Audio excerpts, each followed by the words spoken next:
Hello, this is doctor Kamlesh Kakade और हम देख रहे हैं एफोरिज्म 110 ऑर्गेनन ऑफ मेडिसिन का। डॉक्टर हैनीमन बोलते हैं कि बाकी ऑथर्स ने भी किसी भी मेडिसिनल सब्सटेंस के टॉक्सिकोलॉजिकल इफेक्ट चेक किए और वो कैसे किए कि जब कोई पॉइजनिंग का केस उनके पास में आया, किसी ने बहुत सारे प्रमाण में मात्रा में वो पॉइजनस सब्सटेंस इंजेस्ट कर लिया खुद को मारने के लिए, या दूसरों को खिलाया उसको मारने के लिए, या एक्सीडेंटली खा लिया, और इसके वजह से कुछ सिम्टम्स उनके उस पेशेंट के ऊपर प्रोड्यूस हुए, और ये जो सिम्टम्स है इसको उन्होंने कलेक्ट किया, इसका टॉक्सिकोलॉजी बनाया। पर ये देखने में आता है कि ये टॉक्सिकोलॉजिकल सिम्टम्स और ड्रग प्रूविंग में जो सिम्टम्स मिले उसमें सिमिलैरिटी है।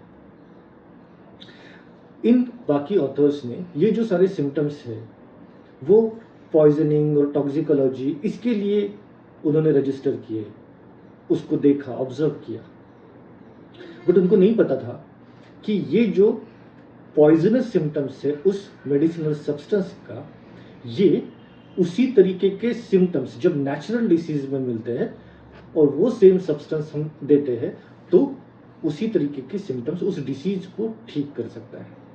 ये उनको नहीं पता था। इस तरीके से टॉक्सिकोलॉजी जो है वो पहले सही मटेरिया मेडिका का बेस बना, और ये जो पैथोजेनेटिक सिम्टम्स है ये इंडिकेशन है homeopathic curative action of that same medicine का। जब हम किसी भी मेडिसिन का पैथोजेनेटिक सिम्टम्स समझ लेते हैं तो हमको उसके होम्योपैथिक क्यूरेटिव एक्शन भी समझ में आता है, और ये सही तरीका है। किसी भी मेडिसिनल सब्सटेंस का क्यूरेटिव पावर हमको कैसे समझेगा? जब हम वो मेडिसिनल सब्सटेंस किसी हेल्दी ऑर्गेनिज्म को देंगे और उससे प्रोड्यूस होने वाले सिम्टम्स को केयरफुली नोट डाउन करेंगे।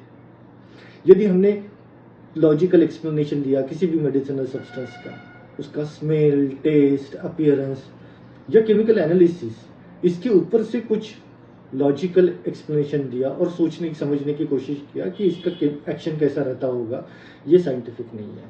बट साइंटिफिक तरीका है कि उसका एक्शन ड्रग प्रूविंग में टेस्ट करके देखें।